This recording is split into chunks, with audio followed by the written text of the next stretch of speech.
Hey guys, this is Cast for Closers, your podcast for dominating inside sales and hitting your quota. For those of you who are listening to us for the first time, this podcast is made by MeTime, an inside sales software. We help your sales reps to be more productive and schedule more meetings. If you are curious enough and want to know more, please visit metime.com.br and test our free trial. And our subject today is sales is just a conversation. And if there's one company with the right to talk about it, it's our guest's company. So we have a very special guest here with us today, David Cancel. He's CEO at Drift. David is a 5-time founder who had 4 exits. His last company was sold to HubSpot when he became Chief Product Officer.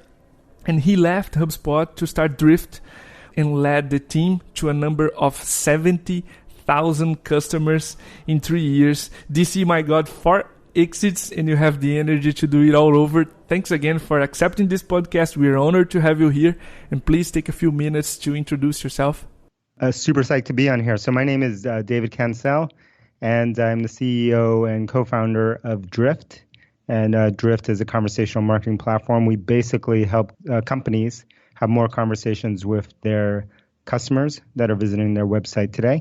And this is my 5th company. As you mentioned, I've started a number of companies and I've been doing this for a long time. I'm super excited to be on the podcast. Yeah, so you promised your wife for as long as I was studying, this would be your last run, right? Yeah, I had said, well, I promised myself first that this would be my last company. And then like a year into, or maybe 2 years into Drift, we're just over 3 years right now old. Yes. My wife said this is the last one. No more. I can imagine. We at MeTime, we are at our 3rd company, and I can imagine how the 5th is. So DC, before we dive into the podcast, can you explain what's behind this subject and what's behind Drift? Sales is just a conversation. So how do you guys approach sales at Drift?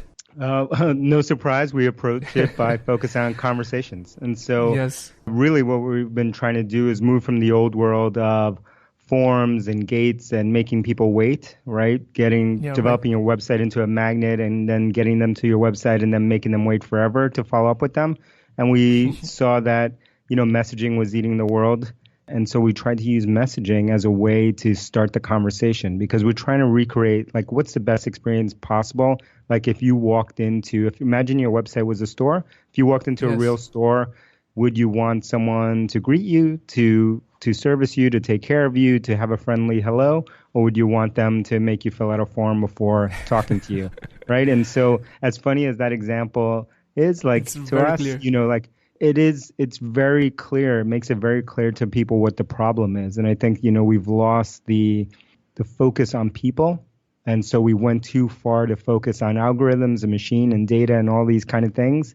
Yes. And forgot that business is about people. Even when businesses buy from businesses, those are not nameless computers buying from computers. Those are actually people inside a building and, dealing with people in another building. And so how do we bring the humanity and love back to business? Yeah. So we are customers here at MeTime from Drift. Oh, wow. So, I was a huge fan way before becoming a customer. I just entered months ago Drift site so I could see the playbooks, the boats working, and people entering the boat and trying to have a conversation with me.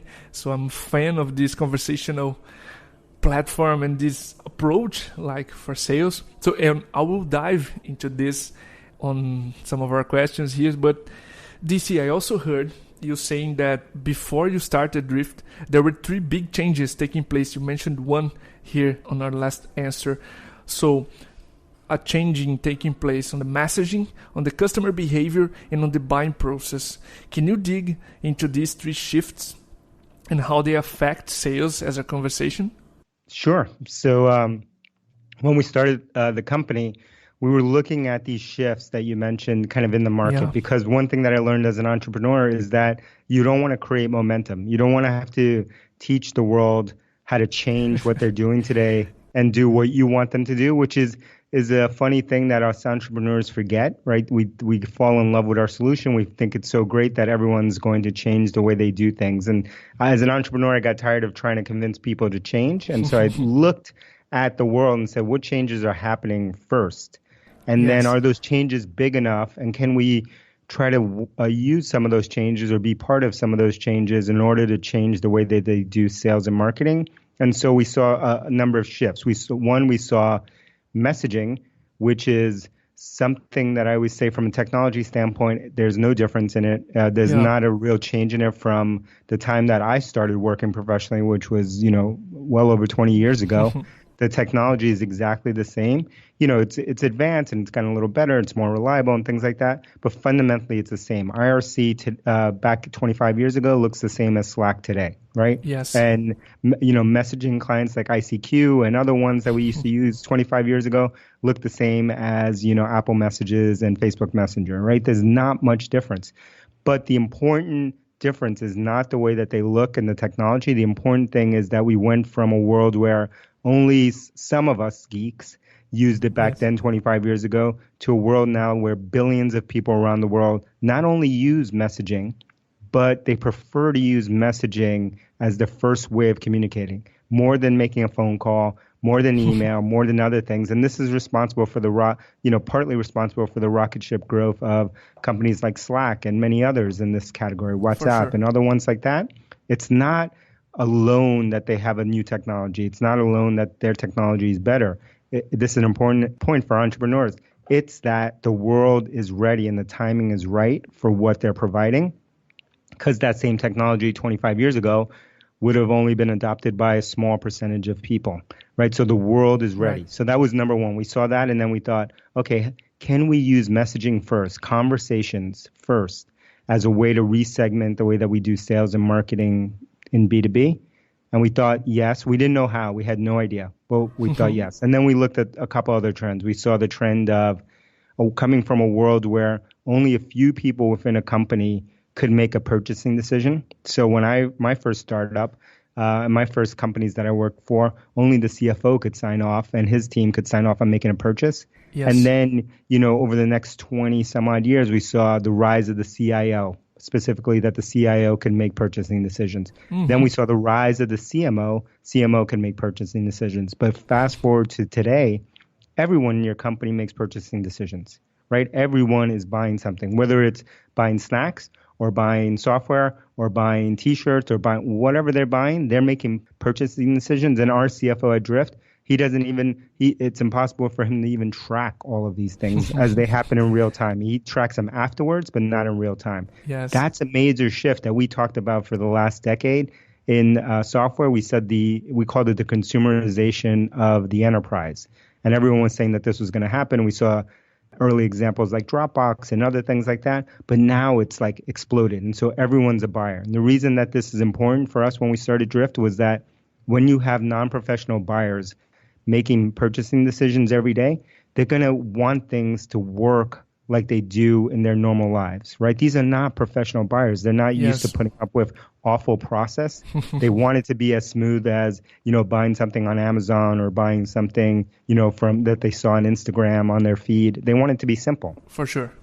And then the last trend that you mentioned that we were looking at was the rise of competitors, the rise of people being able to clone anything that you built, right? So I always say, whether you make a phone, you make a piece of hardware, you make a remote control, you make software, you make a service, you make whatever you want to make, any product you can think in the world now, someone can clone that usually within minutes, right, around the world. It can be cloned.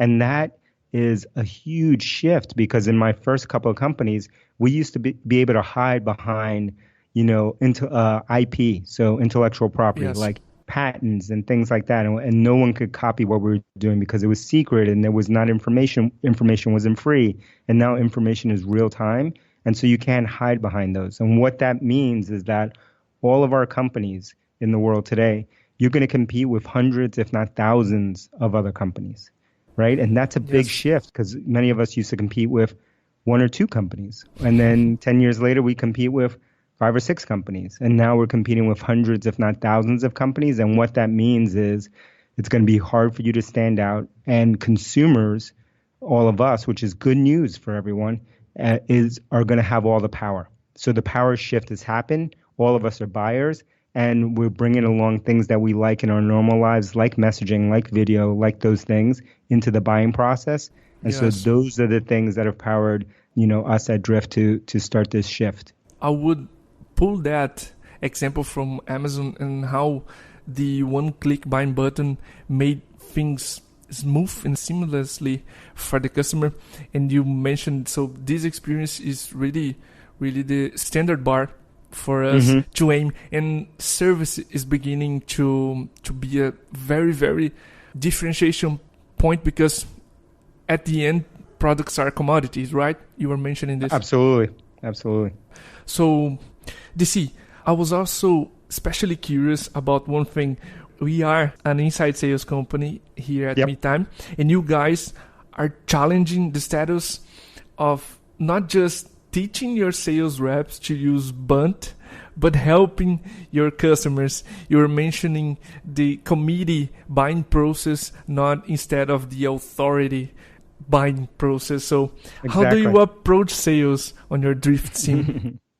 That's a great question. So we think about implementing what we do ourselves, which is conversational selling. So, what does that mean? So from the very beginning, when we went into market, which was April of 2016, that's when we launched our free product.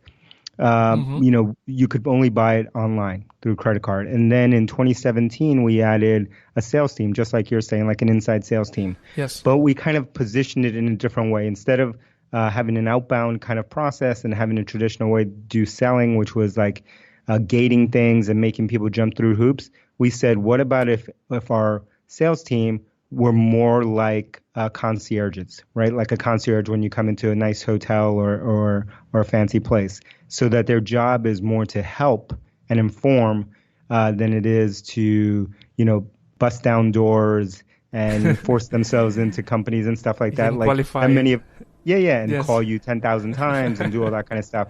Because, today, because information is free and because people will know more about your product in some cases than some of the people inside your building, by the time they come to your website, most of them are informed. Most of them have checked out G2 Crowd, or they've read some reviews, or they've heard from a friend, or they've done something. Like now you can't hide any of that stuff. And so they may have more information than the sales rep that they're talking to. So we turned it around and said, let's make these all inbound focus, right? Let's have them actually use Drift, which is our chat platform, and be there. And so that when someone's on the website, if they have a question, one of our sales reps, if someone's awake, will try to answer those. And if not, we have a bot that is built into Drift that will try to help that person. So we focus from selling to helping, and from selling to buying, right? And so the way that we think about ourselves is that we didn't want to create another product to help companies sell more, right? There's 7,000, 8,000, if not more of those in the world today, and they all do a great job. So what we are building is a platform to help your customers buy easier from you, the company, right? That's our focus. So everything that we think about is how do we prioritize for that end customer? Not the company who buys from us, but their customer. How do we make things easier for them? How do we remove friction? How do we do all that in order for them to be able to make the purchasing decision, and for the people inside your company, the inside sales reps or others, to help them through that journey? And then we build software as well to help those people inside your company, the sales reps and marketers, to have to do less busy work, less paperwork, less jumping around, and make their lives easier. So, we want, on both sides, whether it's the buyer outside of your company or the people inside your company, to be able to focus more on the conversation itself and not worrying about how to scale it and delivering 5-star, 5-diamond service than we do having them both focus on forms and busy work and paperwork and data entry into systems and things like that. Yes. So we're trying to bring freedom and that freedom to both sides. Let me confess something to you. Sure. We here at MeTime, we were worried about the kind of lead it would bring. So this is like a conversation between marketing and sales. and we were worried. And each and every time I entered Drift's website, we were always well attended. They were so anxious to help us, and but let me say they're really, really well trained. I remember one specific question when we mentioned a Drift competitor. The guy said, "Interested that you mentioned them, André, our demand gen guy. Why would you ask that since we're so different?" And I thought this question was genius. So our audience, please don't interpret it that Drift's sales team is not qualified. They're very well qualified. And we were like anxious, jump or not jump into this live chat world and how it would affect our business, affecting in a positive way our customers. So I would like to confess these two sides, like the fear and then the rapid adoption here and the positive impact on our sales process. That's amazing. Thank you for sharing that.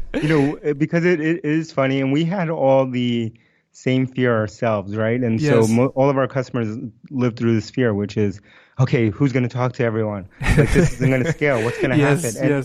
And the way that I would talk to people even early on when we were getting started was I would go, it was interesting. It was a little funny because I would go into a company and I would talk to their sales teams and their leaders, and they would tell me that they didn't have any leads, that they had zero leads. Right. And so their sales team, and anyone who's at a sales team may have heard these words, like, we don't have enough leads, we don't have enough people coming in, we have to do our own sourcing, no leads coming in from marketing.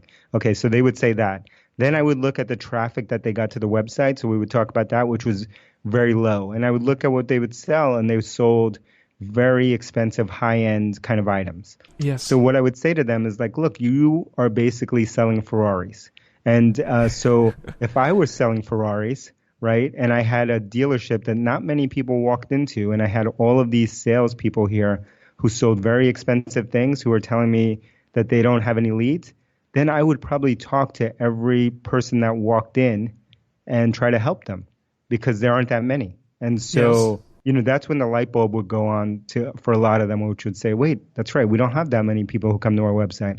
And if they come to your website, you probably sell something that's very sophisticated that your average person on the internet, like my daughter who's 13, is not going to visit your website. They're not hanging out reading about your stuff. So if I come, I'm probably pretty interested. I'm either an existing customer or I've heard about you guys and I'm interested in what you're doing, or I'm doing some fact finding, trying to get some information. And so why wouldn't you talk to all those people? And that's when we used the analogy of the store and said, look, imagine this was a real store. And would you let people walk in? Would you spend all this money doing all this marketing stuff, then let people walk in and then let them walk out and then tell your sales team? Yeah, without talking to them, and then tell your sales team 2 weeks later or a month later to try to contact those people and try to get them to come back in the store and then try to sell them. Like when you describe it that way, people are like, of course not. But then I would say that's all you do every day. It doesn't actually make sense anymore. Perfectly right. So, David, we are seeing today a big amount of venture capital on this specific subject that is artificial intelligence and machine learning startups. It appears to be the next hype or the next wave in sales. So how does this kind of automation, if we can call it that way, affects the conversation side of the sales? That's interesting.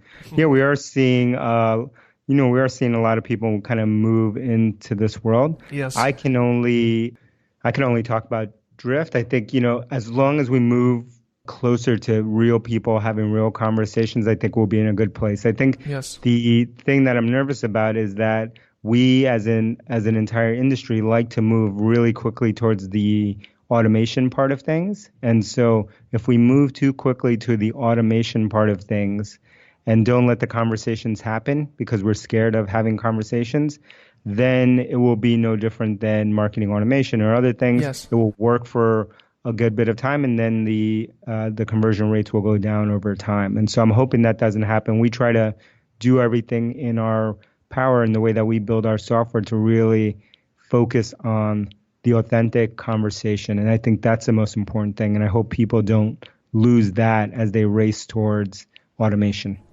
Yeah, so I think there's an interesting point between them, that is, if we can use like machine learning and all this stuff to have better conversations, like not asking things we could have discovered before the conversation, we're in a good place, and not just avoiding conversations, as you said.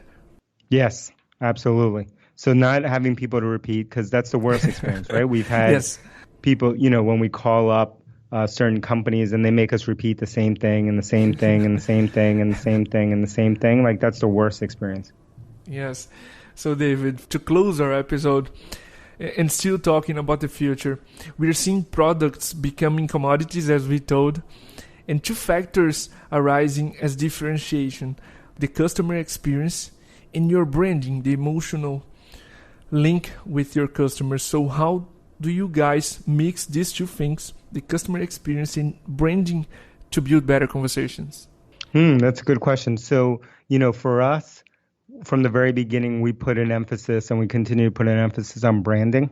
Yes. And so, and what that means is that we were willing to do certain marketing things in order to build our brand, and for us to, even if we couldn't measure those things, right? Like whether it's our conference like Hypergrowth, which we have coming up in San Francisco, whether it's our podcast like we're doing now, like you look at this podcast that we're doing now. How would I measure the time that I'm putting into this and whether this is going to lead to some clicks in Google Analytics? The truth is that I can't. But you, as the podcast owner of this, of this podcast, it works. Right? You do this every day and it works, and you see the power of it. And we do a podcast as well, and we see the power of it. But so many people, and more people are doing podcasts, but so many people, because they couldn't easily track it in Google Analytics, would say they don't want to do it. There's no ROI. It doesn't make sense. It's never going to work, right? And the numbers don't close. Yes, exactly.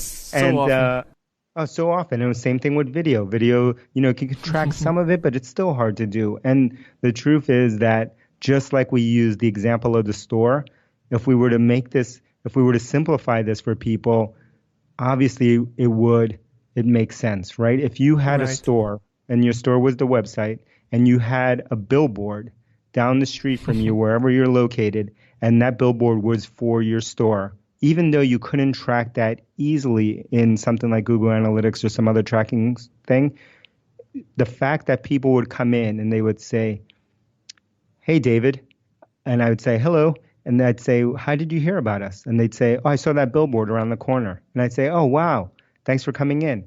I've had the conversation. They told me that they saw it, but most marketers today would still say, that's not going to work. That's not trackable. And of course, we see the power of conversations and how funny that is. It's like, literally, they've told me. Just like when we had our podcast and we talk to customers who may come in and we say, "Hey, how did you hear of us?" And not only will they say, "I heard of you on the podcast," they will say, "On episode 123 of the podcast, when you were talking to Diego about blah, blah, blah, blah, blah, that's when I heard of you." And think of how crazy it would be for me to turn around and then say, "I can't track this. I don't know if it's working or not." It's crazy. That's how crazy we've been. Yes. We at MeTime, we get questioned a lot about the podcast. And I give this example to people. I was here at a club. I was at a nightclub here in Florianopolis where we live. And some guy stops me just after the toilet and screams, "Cast for closers." I have no idea who this unknown people is. He approaches me at the outside of the toilet and screams the name of our podcast. How in the world can I track this interaction? But it's happening. The podcast, so the messaging, the branding, it's spreading, and this has a very, very positive effect on sales cycle. We can for sure tell that, but the analytic apps won't tell us that. And so that's how crazy it is. And I think what happened is that people got too obsessed with tracking every little thing in a spreadsheet and every little thing in Google Analytics or another analytic tool. And they lost sight of, the common sense of, if people tell you, there's other ways that you can figure out if things are working. So we got too data driven, which is normal. We all get, we all want to be able to understand everything. And so I don't fault anyone. I think, all of us did it. And so now it's time for, just like the ocean, the tide comes in and the tide comes out, it's time for a new change, and that change is to focus on people.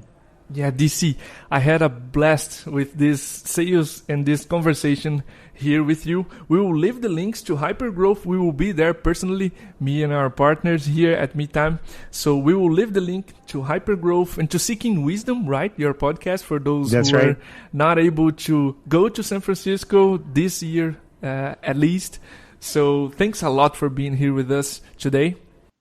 That's awesome. Thank you so much for having me. I'm super excited to meet you in person in San Francisco, and can't wait to hang out and chat more. Thanks for having me on this. I'm super excited. Yeah, thanks a lot. See you guys on the next episode.